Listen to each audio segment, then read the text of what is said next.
నేను వాసు కాబోయే భార్యాభర్తలం. భార్యాభర్తలం. ఓహో, నీ స్టోరీ ఏదో చాలా ఇంట్రెస్టింగ్ గా ఉంది.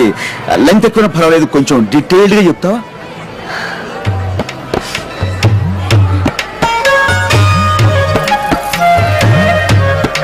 చెప్తాను. 7 జన్మల బంధం మాది. అంత గాఢంగా ప్రేమించుకున్నాం. తన వెనకపల్లి, నాది పక్కనే ఉన్న తాళపాలెం. అందరి ప్రేమికుల్లాగే మా ప్రేమ కూడా ఎన్నో అడ్డంకులు, అవాంతరాలు. మా పెద్దవాళ్ళు మా ప్రేమను అర్థం చేసుకోలేకపోయారు. అయినా వాళ్ళ మూర్ఖత్వానికి మా ప్రేమను బలితాన్ని వదలుచుకోలేదు. ప్రపంచమే తలకిందులైనా, ప్రళయమే ముంచుకొచ్చినా ఎదురు నిలిచి పవిత్ర ప్రేమకు చిహ్నాలుగా మిగిలిపోదాం అనుకున్నాం. అందుకే గుండెని రాయి చేసుకుని కన్నవాళ్లను, వాళ్ళ మూర్ఖత్వాన్ని కూడా వదిలేసి ఇద్దరం హౌరా మేలెక్కి ఇక్కడికి చేరుకున్నాం. అమ్మవారి సమక్షంలో మా ప్రేమకు నిర్వచనంగా పెళ్లి చేసుకుని కొత్త జీవితాన్ని ప్రారంభించాలనుకున్నాం. అంతేనండి, అంతే.